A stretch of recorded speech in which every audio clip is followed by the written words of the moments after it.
Então, a gente está caminhando para as nossas últimas aulinhas, né? Sugestões, na verdade.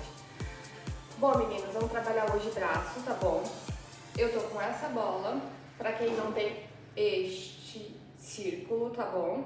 Essa bolinha, super fácil, quem é mãe sempre tem em casa, né?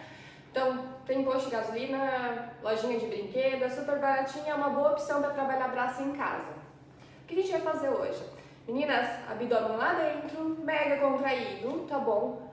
Ombros retos, vamos trabalhar bíceps. Então, ó, 1, 2, 3, 4, 5, 6, 7, 8, 9, 10, 11, 12.